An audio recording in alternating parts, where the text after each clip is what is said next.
We got 4 stacked against Tyler, Fellow, Eric Boom, Omit, Nate, and Brack. And it went exactly how you'd think it would go. There's a reason these guys are in the league or on the cusp of being on a team. And we got absolutely torched. There was absolutely no reason for us to be playing the game against some of these guys, but it's still fun to play against some guys who are that much higher level. If you can see from the gameplay, they're absolutely demons with the gunny, great movement, and we're obviously just kind of blowing off some steam in Nuketown. They even got our boy Rudy to go negative. I've never seen him go negative. I need to watch this POV. The pre-fires around corners. I'm not even getting a shot off on him for the most part.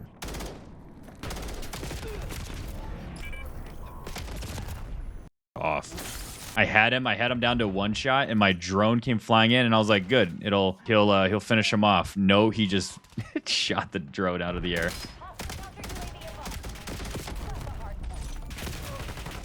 That was the first time I've ever seen Rudy go negative. Look at this ass. 31 and 35, bum. Jesus Christ. I think we need to have a little come to Jesus moment here. A lot of the conversations around Black Ops 7 so far since the game has released has been skill-based matchmaking and how Treyarch has handled that. The two views that I see it is that one, Treyarch isn't helping, and that, skill-based is heavily influenced, not just minimally how they said it was. I think it definitely is a lot higher, and it is harder to get into these, casual lobbies. Sure, yeah, the non-disbanding lobbies is great, but I think the focus here is the SBMM. Now, the other thing here, really listen to this one. I really truly think that the player skills have gotten significantly better than games in the past. I'm talking to the older generation, aka my generation, the people started playing in Black Ops, Modern Warfare 2, Modern Warfare, where our skill level is our skill level. We've gotten better over the years as a grown up because we started at 10, 11 years old, and now we're 28, 29. And all of the younger generation people who started playing from Black Ops 3, 4 forward are absolutely cracked at the game. Kids nowadays are significantly better at video games than our people from my generation years ago. So we're going to establish that the bar now is here from when it was back here years ago. With that being said, 2 things can be true. Treyarch isn't helping, and the skill-based matchmaking is heavily influenced. And 2, the players have gotten significantly better over the years. So that's just it. These lobbies are sweaty because the entire core player base is really good at the game. And damn well these studios aren't going to listen to the community feedback because 1, part of the time we don't know what the hell we're talking about, and 2, we're talking into a empty canyon here. No one's listening. So take what you will from it. I think we need to just get better at the game because at this point, that's all we can really do. Or go support other games. Go play some other games. I want to take a minute to say thank you for the 50 subs of the channel. Each and every week, I'm trying to take incremental steps to try to make the channel and the brand a little bit better. So I like having these mini milestones like 50 subs. The next goal will be 100 subs, so on and so forth. That way, this will keep me motivated and on track to keep working, keep creating, because that's the biggest thing. I love creating things. Did I think I was going to be making content on FPS or, mainly COD content as of right now? No, not really, but I enjoy it. Gaming has always been a passion of mine, so I wanted to share my passion with you, whether that's takes on the game, bad gameplay, funny moments, etc. I want you to feel like you're, a part of the thing that I love. So if you're seeing this for the first time and you want to join the madness crew, just hit the subscribe button on the YouTube channel. It's free. Or you can follow along on TikTok and Instagram, wherever you're seeing this. I've definitely learned the ebbs and flows of content creation. I've figured out that, at times I've bitten off a little bit more than I can chew, but now I'm trying to find a little bit of a middle ground where I can meet my time management and the content that I want to create. So I think a lot of what's going to be happening moving forward is more of a mosh posh of a video that includes different things of just, me chatting or of gameplay clips and sorts of stuff like that. And then obviously that'll be broken out a little bit more and you'll see that in the short form content. And of course I'm trying to stream, about 1 to 2 times a week. Usually it's just about 1 on the weekends. So, I've got a little dream of, making content on YouTube. So I want to turn that into more of a reality. So if you want to help me along by just subscribing, that's great. Thank you. Okay, what about this one? Has the Heady on Nuketown, the car, or in the middle of the map, has that always been that tall? I swear to God, when you're shooting from Blue House or Orange House, you can't get a hit unless you're just doming, right? I mean, look at this. It's unreal how easy it is to get kills from the actual spot but then shooting from the window, I'm not the best shot, is super hard. I just want Treyarch to just lower the car just a little bit more, just a little bit, so I could see maybe upper body up. I don't know. Is this like a real complaint? Like, is this like a real thing, or am I just complaining? You know, I thought this was like a real valid reason to, you know, bring it up. But what are you guys saying? Just from like initial thoughts, I feel like the game has been made specifically towards comp. You know, not necessarily just a CDL, but for people who are wanting to play ranked and competitive modes. The casual scene seems to have either shifted off the game, or, you know, because they've given up on it based off of skill-based matchmaking, the just increase in skill in general. A lot of people have lost faith in Treyarch, Activision, and the Call of Duty franchise as a whole. So I don't blame them for leaving and shitting on the game. But, you know, I want to play it just because I like it. I enjoy Call of Duty regardless if it's good or bad. Just even if it's bad, I won't play it as much, but like I'll still try it. I don't really give the studios the benefit of the doubt too much, just because it's kind of frustrating to have, you know, good games in the past. When you see good games, like, what happens? And then they go and like return you with like 3 shit games in a row, and you're like, wow, what did we do wrong, or where are they going wrong? Shifting to microtransactions and trying to get sales, and guess what? Sales are down.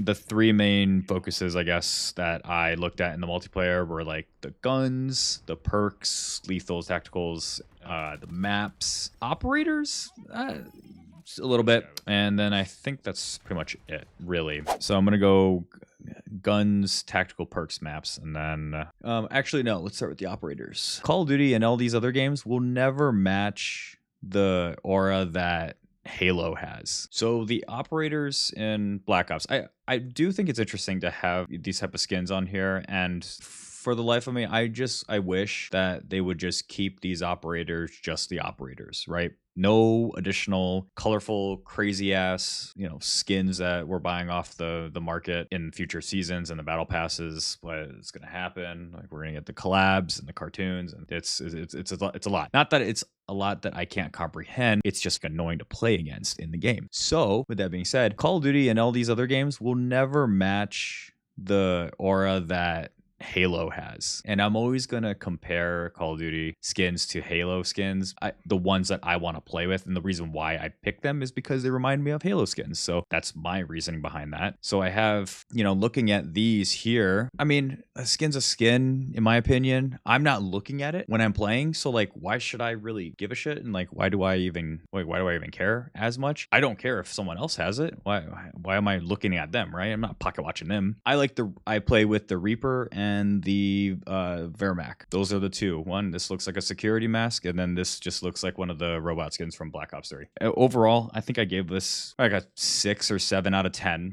Nothing too crazy. It's just very basic, but they do look good. Moving on to the weapons, I think overall, I'd say the guns are about an 8 out of 10 on this. The guns are fairly balanced. The attachments and just the overall base of the guns are easy to unlock. So it's a little bit fun to be able to just try a bunch of new different attachments and different guns like pretty quickly. Camos are great. Now, that's the reason why it's kind of carrying my score at least a little bit. Camos are so good, from the base camos, you know, through headshots, through the mastery and the prestige mastery camos. Those are awesome. I think they've done a really good job with some of the reactive ones as well as some of the static ones as well. The camo doesn't necessarily need to be moving and active the entire time. I like some of them that look a little protruding, and with like texture. Texture is the big thing for me. Now, in terms of like the actual performance of the guns, I think the game is heavily marketed to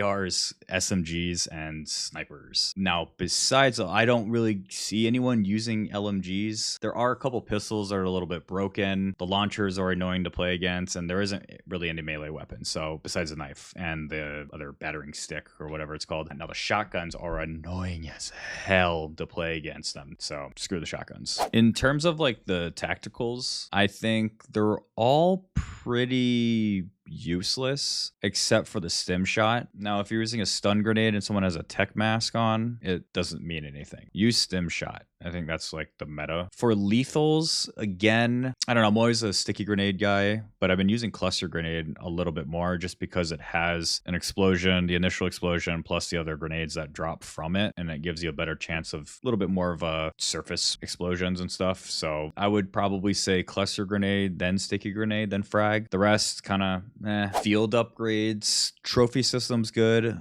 Squad link is one of the more fun ones to use if you're trying to get XP and you have double XP on. Drop those in the middle of the map or on high area points so your teammates are constantly actively in it. The drone pod was very overpowered when the game first started. And unless you had cold-blooded on, you're getting killed by that thing 9 out of 10 times. Fear trap is annoying if more than one teammate or more than one enemy is using it. You're just seeing that red smoke all over the place, and it's just kind of hindering you if you don't have tech mask on. The wild cards, yeah, gunfighter is great for multiple attachments or multiple additional attachments. Throw that onto the M8, get it to 8 attachments, and you're chilling. I use perk greed just because I don't care for having more than 5 attachments on my guns, and I also get another perk. Overall, the perks, tacticals, and lethals, I'd probably give it a 6 out of 10 because a lot of them feel kind of useless and just kind of pointless to have attached to the classes, except for like 1 per those 3 things that I said. Overall, I give the maps about a 7 out of 10. I think Treyarch did a good job of releasing a lot of good original maps to start. You know, they had 3 of the remasters in, which was fine. I do want to say this. I think a lot of these older remastered maps played a lot differently during their time. So in Black Ops 2, Hijacked, Express, and Raid were great for Black Ops 2. We're in Black Ops 7 now with much faster base speed, and now we have, you know, wall jumping, and the dynamics of the movements is much different than what it was in Black Ops 2. I don't like those maps as much now in this game than I did in Black Ops 2. The good maps in my eyes, I'd say Blackheart. I've said that in another short. Flagship is really nice. I like Cortex, decent. You can have some really bad games on Cortex, but overall the 3 lanes are pretty fun. And Homestead is a little bit more of a unique map, I'd say. You know, add a little bit of water, but you know, the colors and having a little bit of snow, ice, a little bit of that is definitely the better of the snow maps that they've released on, you know, off the release. The similarities I see between these they're all strike maps. They're 66 maps, but they're also good for 2v2 maps. Flagship is super small. Blackheart's a little bit, a little bit bigger than that, and Cortex is pretty much the same size. I like being able to get into the action.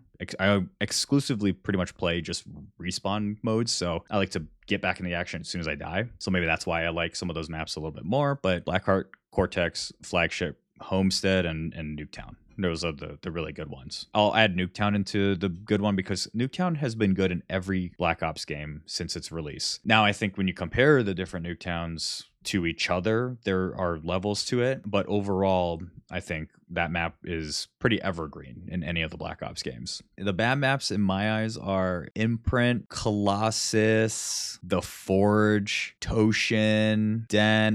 Those are the maps I just don't prefer. I'm not going to say that they're bad, I guess. I just don't prefer them as much. Den is pretty unique, actually. I don't know if I'll say them that they're bad, but they are unique. Overall, as just a general overview of Black Ops 7, I'd probably give it like a 6 out of 7 just because it's getting a worse rep than I think it deserves. Now, for good reason, if you're reviewing the entirety of the game, you know, with zombies and campaign drops the score significantly. If you're a zombies player and you love zombies, you know, maybe middle of the pack or to decent. Multiplayer, hit or miss, depending on the type of player you are and how you fare with some of these guns, maps, and perks. I think Treyarch needs to lower the skill-based matchmaking more than they already do. They said it's minimal, but I think it's jacked up just a little bit. Mentioned that earlier in the video. So I think they need to keep up with the originality of the game. I think them coming out with a ton of original maps is key to this and key to their future success. And I think the future DLC that they'll drop with the battle passes